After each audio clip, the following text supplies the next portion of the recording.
In this video, we are required to solve for x given 4 raised to power x plus 4 raised to power x is equal to 16. Find x. To begin, we need to look at the equation and understand that this is an exponential equation. And to begin, I'll rewrite the equation 4 raised to power x plus 4 raised to power x is equal to 16. The next thing I'll do is to divide the left-hand side by 4 raised to power x, each expression, and then multiply by 4 raised to power x. So this way, I can divide through like this to get 1 here. That's factorizing 4 raised to power x out, meaning that the equation now becomes 4 raised to power x into 1 plus 1 is equal to 16. Therefore, I have 2 times 4 raised to power x is equal to 16. Let us divide through by 2 so that this takes care of this, and 2 here is 8. Our new equation now is 4 raised to power x is equal to 8. Looking at 8, I see that I can also still divide through by 4. I'll say 4 raised to power 1 here, and then divide also by 4. So 4 here is 1, and then 4 here is 2. What I'm left with is 4 raised to power x divided by 4 raised to power 1 is equal to 2. Let us apply this law of indices that says if you have a raised to power m being divided by a raised to power n, because this is division here, the law says we can simply pick one of the bases which are exactly the same and then subtract the denominator power from the numerator. So applying this principle to our equation below, this becomes 4 raised to power x minus 1 is equal to 2.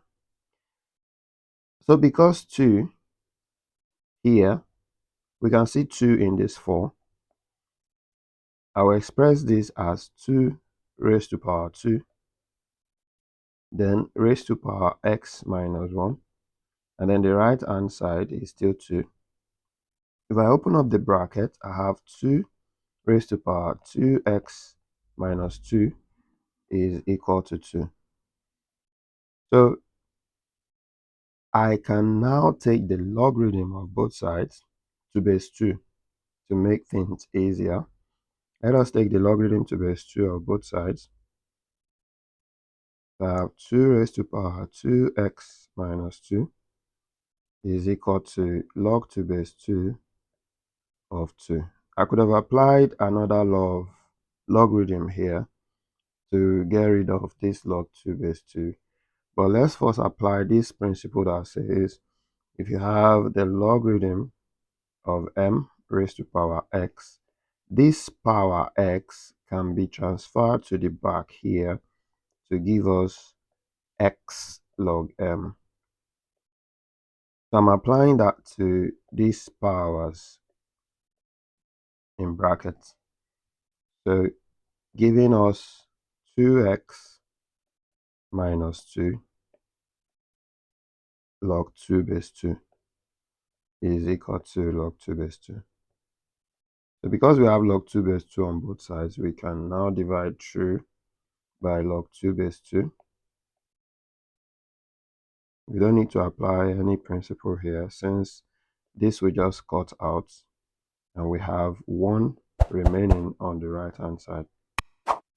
Then the equation we are left with is simply 2x minus 2 is equal to 1. Let us solve for x in this linear equation. So we have 2x, add 2 to both sides. You have 1 plus 2, which is 3. Then divide by 2 on both sides. And the value for x, as this takes care of this, is simply x equal to 3 over 2. This is our final answer. And for us to check if we are correct, we will put this back into our equation. Remember, the equation was 4 raised to power x plus 4 raised to power x is equal to 16. Our x now is 3 divided by 2. Let us insert those into each of these x's. Our final answer should be 16 if done correctly. We now have, remember we are checking, we're already done solving. We are basically checking here. So we have 4 raised to power 3 over 2 plus 4 raised to power 3 over 2. And we said this should give us 16. That is, when we are done evaluating, left hand side should be exactly equal to the right hand side. 3 divided by 2, this power can be written as 4 or square root of 4 raised to power 3. Then we do the same thing for the second expression, square root of 4, then raised to power 3. This should still give us 16. Square root of 4, of course, is 2, and then raised to power 3 plus 4. Square root of 4 is 2 raised to power 3. So this should give us 16. 2 raised to power 3 is 8. And 8 plus 8, of course, is 16. Meaning that our left-hand side is exactly equal to our right-hand side. So our solution, x equals to 3 over 2, is perfectly correct. So to leave this in mixed fraction, this simply means that x is one whole number 1 over 2. Thank you so much for watching. Remember to hit that like button if you have enjoyed this video, subscribe to my channel, and I'll see you in my next video.